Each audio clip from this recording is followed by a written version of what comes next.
नमस्कार दोस्तों, Pearl Academy के यूट्यूब चैनल पर आप सभी का तहे दिल से स्वागत करता हूं। दिल्ली पुलिस हेड कांस्टेबल में असिस्टेंट वायरलेस ऑपरेटर और टेली प्रिंटर ऑपरेटर का एग्ज़ाम आने वाला है। उसके रिगार्डिंग हमने एक प्रैक्टिस सेट की सीरीज स्टार्ट की हुई है। उसी क्रम में आगे बढ़ते हुए हम आज प्रैक्टिस सेट 4 को सॉल्व करेंगे। तो पहला क्वेश्चन देखते हैं। उस गोले का आयतन ज्ञात कीजिए जिसका पृष्ठीय क्षेत्रफल 1386 मीटर स्क्वायर है। देखो, गोला होता है इस तरह का, इसका पृष्ठीय क्षेत्रफल होता है 4πr², क्योंकि इसमें 4 सर्कल बने होते हैं। एक इधर होता है, एक इधर और एक इधर और एक इधर। ऐसे तो ये दिखने में आपको सर्कल की तरह ही दिख रहा होगा, बट गोले में और सर्कल में अंतर ये होता है कि गोला होता है जैसे बॉल होती है जिससे आप खेलते हैं, और सर्कल होता है जो बैंगल लेडीज पहनती है, उसको हम सर्कल बोलते हैं। ठीक है, तो इसका पृष्ठीय क्षेत्रफल हो गया 1386 मीटर स्क्वायर। तो 4πr² की जगह हम रख देंगे 1386। यहाँ से हमको रेडियस निकालनी है, पाई की वैल्यू रख देंगे 22/7 और r² बराबर 1386। इसको हम सॉल्व करेंगे तो r की वैल्यू आ जाएगी 21/2। इसके बाद देखो, हमको क्या निकालना है, गोले का आयतन। इसका आयतन होता है 4/3πr³। इसकी वैल्यू निकालनी है। तो आप इसमें देखो 4πr² आपको दिख रहा होगा। अगर मैं 4πr² अलग निकाल दूं तो यहाँ से r बचा और बटे में यहाँ 3 बचा। और 4πr² की वैल्यू कितनी थी, पृष्ठीय क्षेत्रफल की तो वैल्यू है 1386। तो 1386 को इधर लिख दूंगा। और रेडियस कितनी है, 21/2, और बटे में क्या है, ये 3 पहले से है। तो इसको हम सॉल्व कर लेंगे और ये 4851 मीटर क्यूब आ जाएगा। तो इस क्वेश्चन का आंसर कौन सा होगा, थर्ड वाले इस क्वेश्चन का आंसर हो जाएगा। अगला क्वेश्चन देखते हैं। देखो, इनकी मल्टीप्लाई करनी है। 5 से 2 को मल्टीप्लाई करेंगे 10 हो गया। और देखो, इधर कितने डिजिट के बाद पॉइंट है, ये 3 है, और इधर 2 डिजिट के बाद पॉइंट है, इसका मतलब 5 हो गया।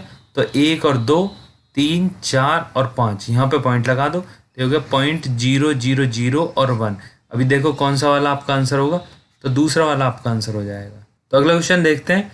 18 पुरुष किसी काम को 64 दिन में कर सकते हैं। तो देखो, 18 पुरुष थे मेल, और ये 64 दिन में कर सकते थे, उतना ही काम था। और 9 महिलाओं ने कितने दिनों में किया, 9 महिलाओं ने किया 108 दिनों में। और उसके बाद क्या कह रहा है, जबकि 7 बच्चे इसे 216 दिनों में पूरा करते हैं। तो 7 बच्चे इसको करते हैं 216 दिनों में। देखो, इसमें कॉमन देख लो क्या कॉमन है, 9 से काटते हैं हम इसको, 9 दूनी 18, इधर से 9 गया, और इससे 9 दूनी 18, 3 6 9 चौक 36। ठीक है, उसके बाद इसको 2 से काट लेंगे, 2 इधर गया, और ये आ गया 54, और इधर आ गए 12। उसके बाद इसे 2 से काट लेंगे, ये हो गया 32 बार, और ये हो गया 27 कट गया, और ये 6 बार कट गया। तो इधर से क्या आ गया, 32 मैन इक्वल टू आ गया 27 वुमेन इक्वल टू आ गया 42 बच्चे। अभी क्या कह रहा है कि 16 पुरुष, उसके बाद 9 महिलाएं और 21 बच्चे इस काम को मिलकर कितने दिन में कर सकते हैं। देखो, इन सबको ना एक में कन्वर्ट कर लो, या तो मैन में कन्वर्ट कर लो, या वुमेन में कर लो, या बच्चों में कर लो। मैं क्या करता हूँ, मैन में कर देता हूँ। तो 16 मैन तो है ही ऑलरेडी, 9 बच्चों को मैन में मैं कन्वर्ट करूँगा। तो आप देखो, 27 वुमेन की वैल्यू क्या है, 32 मैन है। तो इसमें क्या, अगर मैं 3 से यहाँ डिवाइड कर दूँ तो ये कितना हो जाएगा, 9 वुमेन, और इधर कितना हो जाएगा 32/3 मैन। तो 9 वुमेन की जगह मैंने क्या लिख दिया, 32/3 मैन। इसके बाद 21 बच्चे हैं, तो यहाँ पे क्या था, 32 मैन की वैल्यू थी 42 बच्चे, इसको बटे 2 कर दो तो ये कितना हो गया 21 बच्चे, और इधर क्या आएगा 16 मैन। तो इधर 16 मैन आ गया। इन सबको जोड़ लेंगे, 16 16 32 हो गया, और 32 + 32/3 आ गया, 30 × 4/3 मैन आ गया। इतने लोग आ गए इनकी जगह, जो ये 16 आदमी, 9 औरतें और 21 बच्चे थे, इनकी जगह इतने आदमी हो गए इक्विवेलेंट अगर हम करेंगे। अभी किसी भी इक्वेशन में आप रख दो। अब देखो, मैन वाले में रखेंगे क्योंकि मैन के टर्म में हमने निकाला है। तो 18 मैन थे, वो 64 दिन में कर सकते थे किसी काम को। तो 32 × 4/3 मैन कितने दिन में कर सकते हैं, तो यहाँ से सॉल्व कर लेंगे। 32 से 64 गया 2 बार, ये 3 ऊपर चला गया। इसके बाद 2 से 4 गए 2 बार, और 2 से 9 गए 18 गया 9 बार, और 9 × 27, मतलब 27 दिन में काम खत्म हो जाएगा। तो इस क्वेश्चन का आंसर हो जाएगा दूसरा वाला। अगला क्वेश्चन देखते हैं। 5 वर्ष पहले पी और क्यू की आयु का अनुपात 7:9 था। देखो, पी है और इधर क्यू है, ये कुछ प्रेजेंट एज है, और ये कह रहा है कि 5 वर्ष पहले क्या अनुपात था, 7:9 था। और उसके बाद कह रहा है कि 10 वर्ष बाद, इस प्रेजेंट से 10 वर्ष बाद क्या रेशियो हो गया, 5:6 हो गया। ठीक है, अभी देखो, सबसे पहले हम देखते हैं कि जैसे 7 से 5 जा रहा है तो ये रेशियो घट रहा है 2 से, तो ये भी 2 से ही घटना चाहिए था। ये जैसे 2 से घट रहा है तो इधर वाला भी 2 से घटना चाहिए, पर ये 3 से घट रहा है। इसका मतलब क्या है, इसको पहले सेम करना होगा। देखो 5 और 6 का डिफरेंस कितना, 1। 7 और 9 का डिफरेंस कितना है, 2। तो 2 की गुणा तो कर देंगे इस वाले में, और 1 की गुणा कर देंगे इस वाले में। अब ये नए रेशियो आ गए, ये 7 और 9 ही रह जाए क्योंकि 1 से गुणा हो रही है, यहाँ 2 से गुणा हो रही है, तो ये 10 और ये 12 हो गया। अभी आप देखो ये +3 हो रहा है और इधर भी +3 हो रहा है। इसका मतलब अभी रेशियो ठीक है कि इसके बाद ये 15 साल बाद ये रेशियो हो गए, तो दोनों में बराबर चेंज हुआ ना। इसमें क्या था, एक में 2 चेंज हो रहा था, एक में 3 चेंज हो रहा था, वो गलत था। तो अभी सही कर लिया हमने। और ये कितने दिनों के बाद फर्क पड़े, ये 15 साल के बाद, क्योंकि देखो 5 साल ये थे, 10 साल ये हो गए, तो 15 साल में 3 रेशियो का फर्क पड़ा। अभी क्या पूछ रहा है, वर्तमान में उनकी आयु का अनुपात बताओ। तो देखो यहाँ पे जो वर्तमान थी इनकी, जब 15 साल में 3 रेशियो का फर्क पड़ा, तो यहाँ से और ये कितने साल आएगा, ये सिर्फ 5 साल आएगा। तो 5 साल में कितना फर्क पड़ना चाहिए, 1 रेशियो का। तो 7 से बढ़ के कितना हो जाएगा रेशियो, 8, और 9 से बढ़ के कितना हो जाएगा, 10। 7 में 1 जोड़ दिया, 9 में 1 जोड़ दिया, तो 8 और 10 का रेशियो हम निकालेंगे। 2 चौक 8 हो गया और 2 पंजे 10, 4 रेशियो 5 आ गया। तो इस क्वेश्चन का पहला वाला आंसर हो जाएगा। अगला क्वेश्चन देखते हैं। दो संख्याएं 1:4 के अनुपात में है और एलसीएम और एचसीएफ 84 और 21 है। छोटी संख्या ज्ञात करो। देखो दो संख्याएं 1 और 4 के रेशियो में है। इनमें एक मल्टीप्लाइंग फैक्टर x मान लेता हूँ, तो ये संख्या होगी x और ये होगी 4x। अभी क्या कह रहा है, एलसीएम एचसीएफ दे रखे हैं, तो अगर इन दोनों संख्याओं का मैं गुणनफल निकालता हूँ x गुणा 4x, तो एचसीएफ और एलसीएम का गुणनफल के बराबर होगा, मतलब 84 गुणा 21 के बराबर होगा। तो यहाँ से क्या है, 4 से 84 चला गया 21 बार, और एक्स स्क्वायर की वैल्यू होगी 21 गुणा 21, तो एक्स की वैल्यू यहाँ से कितनी आ जाएगी, 21। ये पूछ किसकी वैल्यू है, छोटी संख्या क्या मानी थी हमने, एक्स मानी थी, तो ये वैल्यू 21 हो जाएगी और दूसरा वाला आंसर हो जाएगा इसका। अगला क्वेश्चन देखते हैं। ये साइन 30 माइनस ए प्लस साइन 30 प्लस ए, इसका मान पूछ रहा है। देखो एक फॉर्मूला होता है ये sine C plus sine D का, 2 sine C plus D by 2 cos C minus D by 2। ये वाला फॉर्मूला यहाँ पे अप्लाई करेंगे, तो सी की जगह क्या है 30 माइनस ए, और डी की जगह क्या है 30 प्लस ए। तो ये फॉर्मूला अप्लाई करेंगे तो ये होगा 2 साइन, और सी की वैल्यू होगी 30 माइनस ए, प्लस डी की वैल्यू होगी 30 प्लस ए, और बटे में आ जाएगा 2, और इधर क्या आ जाएगा कॉस 30 माइनस ए और माइनस 30, और ये फिर दोबारा से माइनस बाई 2। तो देखो ए से ए कैंसिल हो जाएगा, और इधर क्या 30 से 30 कैंसिल हो जाएगा, तो इधर क्या बचेगा 2 साइन 60/2, और इधर क्या हो गया कॉस ए, और ए कितना हो गया 2a, बट ये माइनस में आएगा, माइनस का 2a/2, और इधर क्या हो जाएगा 2 साइन 30, और इधर क्या बचेगा कॉस ए, बिकॉज ये माइनस है, कॉस के अंदर माइनस ए कॉस ए के बराबर होता है, और 2 गुणा साइन 30 का मान हो गया 1/2, 2 से 2 कैंसिल हो जाएगा, सिर्फ कॉस ए बचेगा। तो इस क्वेश्चन का आंसर हो जाएगा कॉस ए। तो कौन सा वाला ऑप्शन ठीक है, चौथा वाला ऑप्शन ठीक हो जाएगा। अगला क्वेश्चन देखते हैं। 24% साधारण ब्याज की दर से लिया गया एक ऋण को 6 वर्ष के बाद 73,200 रुपये देकर चुकाया जाता है। ऋण की राशि बताओ। देखो अगर मैं ये मान लूँ कि भाई 100 रुपये थे, ठीक है, एक वर्ष के 24% था साधारण ब्याज, तो 6 वर्ष में कितना हो जाएगा, 6 गुणा 24, ये हो जाएगा 144%। तो 100 पे 144% और जोड़ेंगे तो कितना हो गया 244%।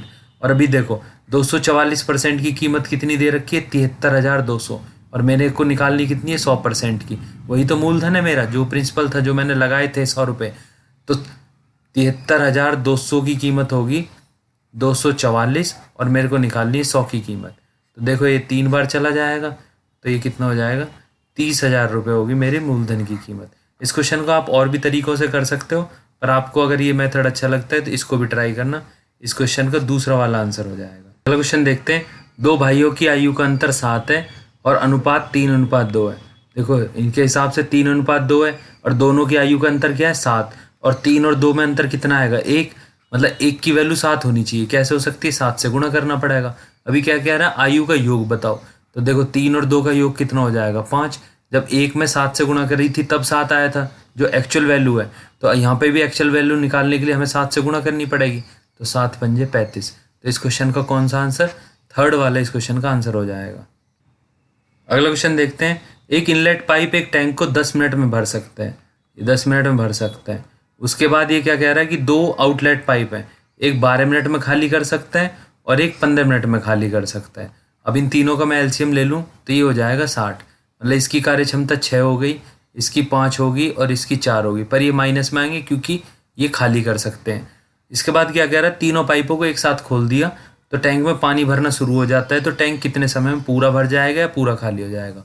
अगर देखो तीनों को एक साथ खोल दिया तो तीनों की कार्य क्षमताओं को मैं जोड़ता हूँ, 6 - 5 - 4, ये क्या हो गया -3। तो अगर तीनों को एक साथ खोलेंगे तो किसी भी कंडीशन में उसमें पानी भरेगा नहीं, उसमें से पानी खाली होगा। और किस रेट से खाली होगा, 3 लीटर पर मिनट के हिसाब से। और 60 उसका टोटल मैंने एलसीएम माना था कि भाई 60 लीटर उस टंकी में पानी है और बटे -3 के हिसाब से खाली होगा, तो ये 20 मिनट में खाली हो जाएगा। माइनस की वजह से मैं बोल रहा हूँ खाली हो जाएगा। इस क्वेश्चन का पहला वाला आंसर हो जाएगा। अगला क्वेश्चन देखते हैं, दो पूर्णांकों के बीच का अंतर 5 है और गुणनफल 500 है, संख्या ज्ञात करो। देखो इस क्वेश्चन को x मान के करने की कोई जरूरत नहीं है, आप ऑप्शन से करो डायरेक्टली। 30 की आप 25 में गुणा करो, 25 × 75, 750 आएगा, नहीं है ये आंसर। उसके बाद 25 की आप 20 में गुणा करो, 25 दूनी 50, 500, यही आंसर है। 25 और 20 में 5 का अंतर भी है, बाकी में नहीं है। देखो 15 की 20 में गुणा कर लो, 300 आएगा, इसकी गुणा कर लो, वो भी नहीं आएगा। तो दूसरा वाले इस क्वेश्चन का ऑप्शन है, तो दूसरा वाले इस क्वेश्चन का सही आंसर है। अगला क्वेश्चन देखते हैं, एक शहर की आबादी में लगातार 2 वर्षों में 10% और 20% की वृद्धि हुई, किंतु तीसरे वर्ष में इससे 25% की कमी हुई। 3 वर्ष में जनसंख्या और 3 वर्ष पूर्व की जनसंख्या का अनुपात बताओ। देखो 10% को क्या लिखते हैं आप, 1/10, और 20% को क्या लिखते हैं, 1/5, और 25% को क्या लिखते हैं, 1/4। मतलब यहाँ पे दोनों बार बढ़ी तो 10 से बढ़ के कितनी होगी, 11, और यहाँ पे भी बढ़ी तो मतलब 5 से बढ़ के कितनी होगी, 6, और यहाँ पे घट गई तीसरे साल में, तो 4 से 1 घटा दो, तो 4 से 1 घटाए दिए हो गए 3। अब इनकी गुणा कर लो, तो ये क्या, 5 चौक 20, ये हो गए 200, और ये हो गए 6 × 18, और 18 की आप 11 में गुणा करोगे तो ये कितना हो जाएगा, 8 × 9 = 198। ठीक है, इसको 2 से डिवाइड कर लो, ये 100 आ गया और ये 99 आ गया। अब ये क्या पूछ रहा है, पहले पूछा तीसरे वर्ष में जनसंख्या, तीसरे वर्ष में कितनी है, 99, और 3 वर्ष पूर्व कितनी है, 100। इनका रेशियो पूछ रहा है, तो 99 रेशियो, थर्ड वाला ऑप्शन इस क्वेश्चन का सही आंसर होगा।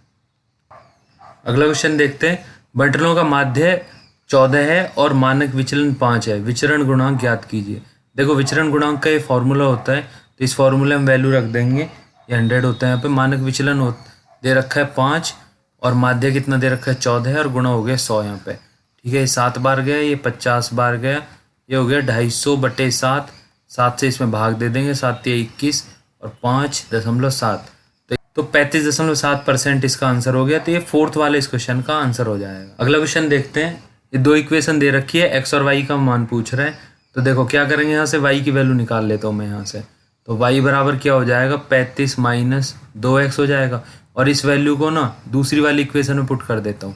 तो ये क्या है, 3x + 4, और y की वैल्यू क्या है, 35 - 2x, और बराबर में क्या आ गया, 65। इसको हम सॉल्व करेंगे, 3x 35 चौका हो जाएगा 140, -4 दूनी 8x, और ये इधर हो जाएगा 65। देखो 3x और 5x, तो यहाँ पे 5x बचेगा, और 65 - 140 हो गया, तो यहाँ पे कितना, 75 बचेगा, माइनस हुआ, माइनस से माइनस कैंसिल हो गया। x की वैल्यू 5 से 75 को भाग देंगे तो 15 आ गई। अब देखो x की वैल्यू 15 आ गई, अब आपको इनमें से किसी एक इक्वेशन में रखनी होगा। इक्वेशन 1 में रख दो या इक्वेशन 2 में रख दो, मैं 1 में रख देता हूँ। तो 2 गुणा x की वैल्यू कितनी है, 15, प्लस y बराबर 35 हो गया, 15 दूनी 30, और 35 से इधर 30 जाएगा माइनस में, तो ये कितना आ गया, 5। तो y की वैल्यू 5 आ गई। x/y पूछ रहा है, तो x/y की वैल्यू क्या होगी, x की वैल्यू 15 होगी और y की वैल्यू 5। 5 से 15 को भाग देंगे तो ये आ गया 3।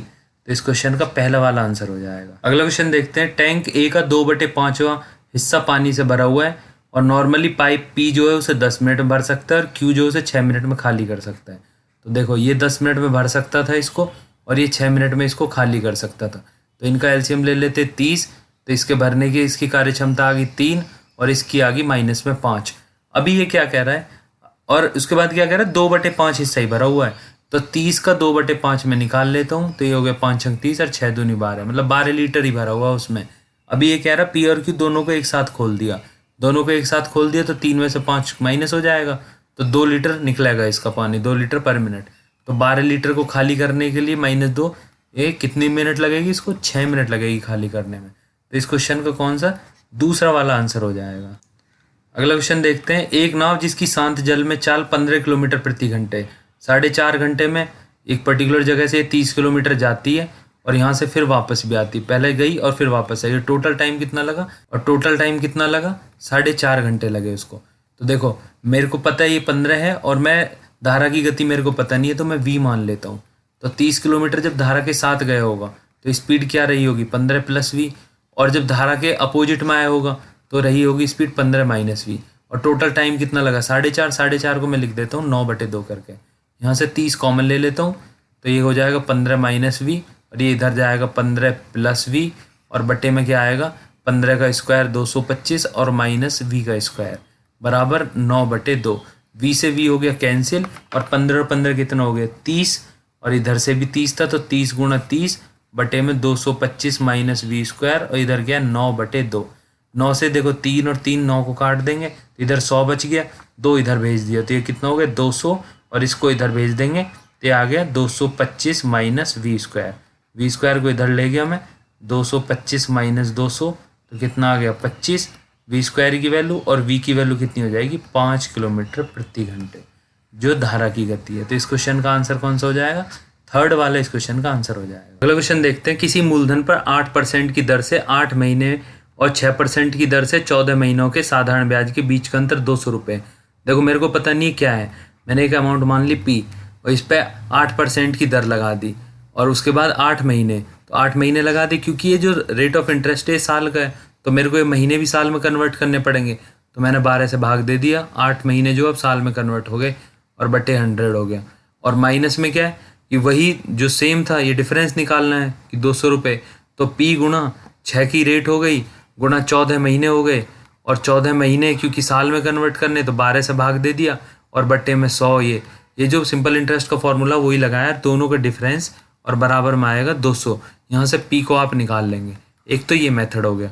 अब इतना सॉल्व करने की ज़रूरत नहीं, आपको थोड़ा सा रियलाइज करना पड़ेगा। क्या करना पड़ेगा, देखो पहले वाले केस में 12 मंथ का रेट ऑफ इंटरेस्ट कितना था 8%, ठीक है। तो एक मंथ का कितना हो गया 8/12, और 8 महीने का कितना हो गया गुणा में 8 कर दिया, तो 4 तिया 12 और 4 दूनी 8, और उसके बाद 8 दूनी 16/3% हो गया, ये 8 महीने के हिसाब से, ठीक है। और उसके बाद दूसरी कंडीशन में क्या है, 12 महीने के हिसाब से कितना है 6%, तो 14 महीने के लिए कितना हो जाएगा 6/12 गुणा 14, ठीक है।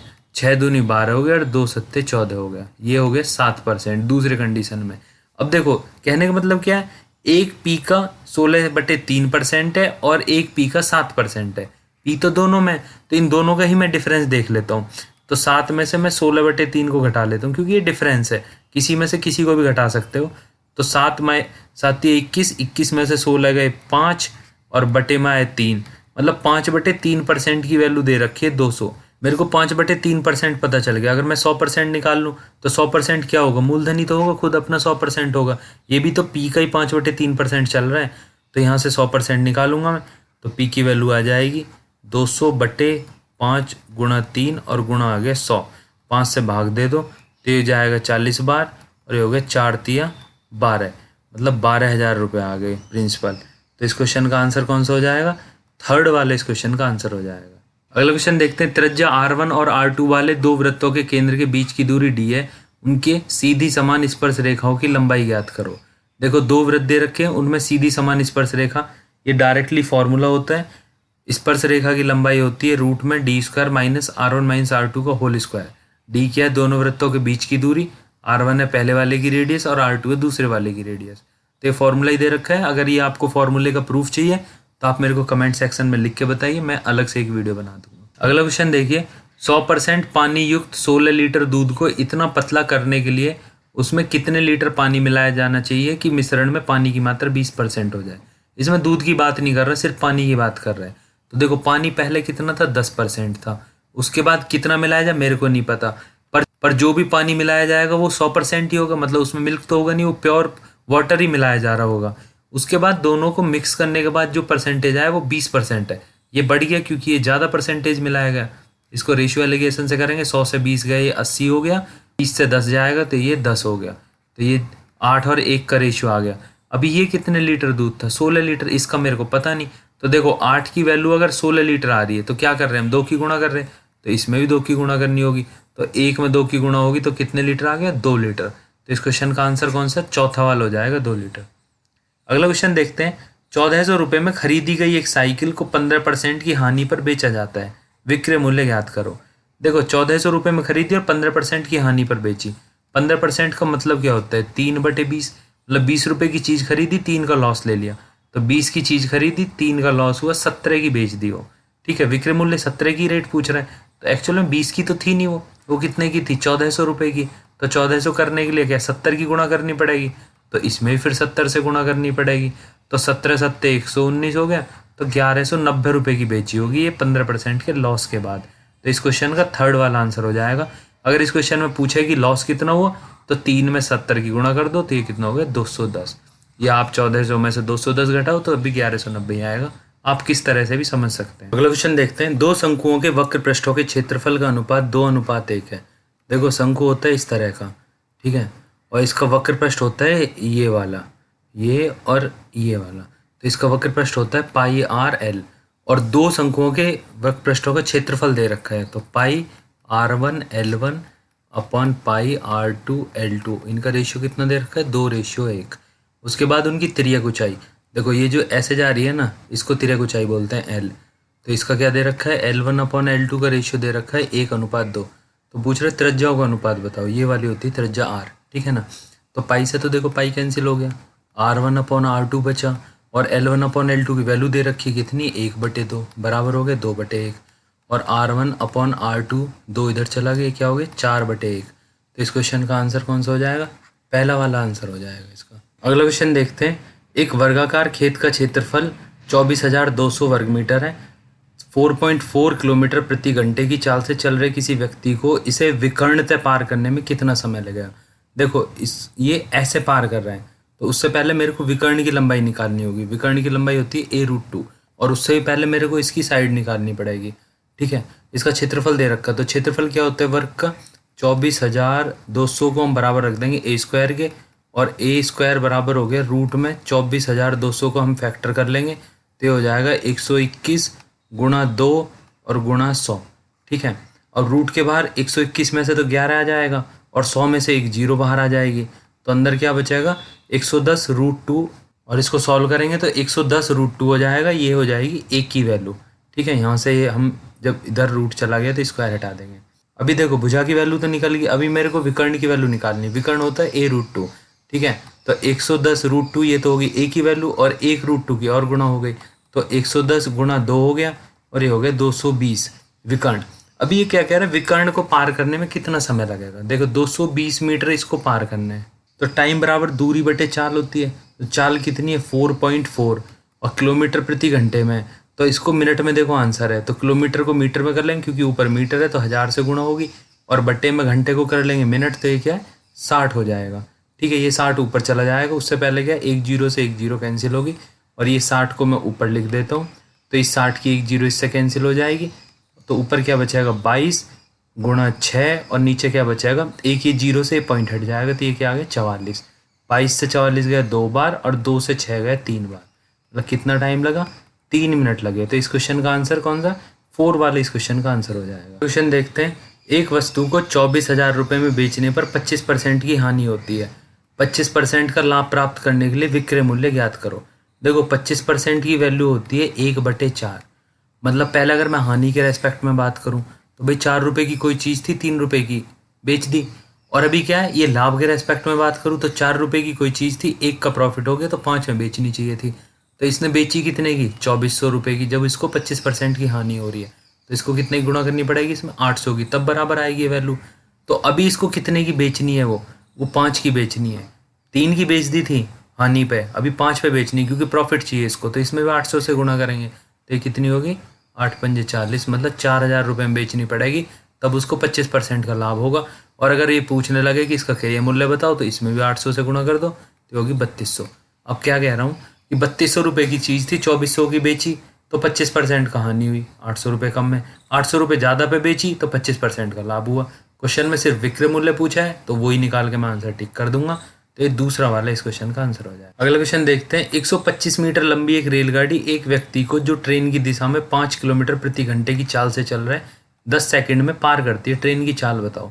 देखो एक आदमी है, ये भी इधर ही चल रहा है, और पीछे से एक ये ट्रेन आ रही है, ये भी इधर चल रही है, ठीक है। ट्रेन की स्पीड मेरे को नहीं पता, मैं यू मान लेता हूँ, और इसकी स्पीड कितनी है 5 किलोमीटर प्रति घंटे। जब ये इसको पार करेगी तो ये सिर्फ अपनी लेंथ को पार करेगी, मतलब 125 मीटर को ही पार करेगी सिर्फ, और इसकी कितनी देर लगा, इसने 10 सेकंड में इसको पार कर दी। और ये किसके बराबर होगी, सापेक्ष गति की, क्योंकि ये दोनों एक ही तरफ जा रहे हैं, तो सापेक्ष गति क्या हो जाएगी, u-5। और ये किलोमीटर प्रति घंटे में, तो इसको हम पहले मीटर पर सेकंड में चेंज करेंगे, तो u-5 गुणा इसको मीटर पर सेकंड में चेंज करेंगे तो 5/18 कर देंगे। अब ये भी मीटर पर सेकंड हो गया और इधर भी मीटर पर सेकंड हो गया, तो 125/10। अब देखो 5 से 125 गया 25 बार, उसके बाद 2 से 9 बार चला गया, ये 5 बार चला गया, और 5 से 25 5 बार चला गया, और u-5 बराबर 9 इधर चला जाएगा, तो ये हो गया 9 पंजे 45, और u बराबर हो गया 45 और 5, ये हो गया 50 किलोमीटर प्रति घंटे। तो इस क्वेश्चन का आंसर कौन सा हो गया, फोर्थ वाले इस क्वेश्चन का आंसर हो जाएगा। अगला क्वेश्चन करते हैं। ये एक एक्सप्रेशन दिया हुआ है, इसको सॉल्व करना है। देखो ऐसे क्वेश्चनों को हमेशा बॉड मास से करना है आपको, ठीक है। बॉड मास में क्या है, सबसे पहले डिवीजन आता है, फिर मल्टीप्लिकेशन, एडिशन और फिर सब्ट्रैक्शन। तो सबसे पहले डिवीजन को हम सॉल्व करेंगे। तो 45 का मतलब गुणा हो जाता है 3/5, और ये यहाँ पे भाग है, इसको पहले चेंज कर लेते हैं, 7 × 7 2 9/7 आएगा ये, और 9/7 की जगह इसको 7/9 लिखेंगे, क्योंकि भाग को हम गुणा में कन्वर्ट कर देंगे। तो यहाँ पे 9/7 लिखना था, हमने पलट के लिखा इसको 7/9, और प्लस 3, और यहाँ पे गुणा करेंगे तो 1/3, और माइनस में आ गया 10। अब देखो 3 से 10 जाएगा 3 बार, और इधर 5 से 45 जाएगा 9 बार, और 3 से 9 जाएगा 3 बार, और 3 सत्ते 21, ये 21 हो गया। 3 से 3 कैंसिल हो गए, तो 1, और माइनस में यहाँ 10 बचा, 21 और 1 22, 22 में से 10 गए 12। तो इस क्वेश्चन का चौथा वाला आंसर हो जाएगा। अगला क्वेश्चन देखते हैं। निम्नलिखित भिन्नों को आरोही क्रम में लिखो, मतलब बढ़ते हुए क्रम में लिखो। तो ऑप्शन दे रखे हैं, इसी में हम चेक कर लेते हैं। 5 × 40 हो गया, और इधर 7 × 21, ये तो घट रहा है, तो ये तो आंसर नहीं होगा। आगे चलते हैं। ये 9 हो गया, और ये 9 पंजे 45, यहाँ तक ठीक है।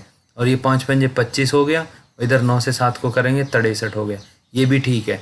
इसके बाद 5 सत्ते 35 हो गए, और 5 तिया 15, ये तो कम हो गया, जबकि बढ़ना चाहिए था, इसका मतलब ये भी आंसर नहीं है। अगले पे चलते हैं। तो 9 एकम 9 हो गया, और 9 पंजे 45, यहाँ तक ठीक है। 5 पंजे 25, और 9 तिये 27, ये भी ठीक है। 5 तिये 15, और 5 सत्ते 35, ये भी ठीक है। 3 सत्ते 21, और 5 अट्ठे 40, ये भी ठीक है। तो इस क्वेश्चन का थर्ड वाला ही आंसर होगा। मैं आशा करता हूँ इस पेपर में आपको सभी क्वेश्चन समझ में आए होंगे। अगर फिर भी किसी पर्टिकुलर क्वेश्चन में आपको डाउट हो तो आप मेरे को कमेंट सेक्शन में लिख के बताइए। और अगर आपको मेरे पढ़ाने का तरीका अच्छा लगता है और आप इसी तरह की और वीडियो चाहते हैं तो मेरी वीडियो को लाइक करें, शेयर करें और मेरे चैनल को सब्सक्राइब करें। जय हिंद, वंदे मातरम।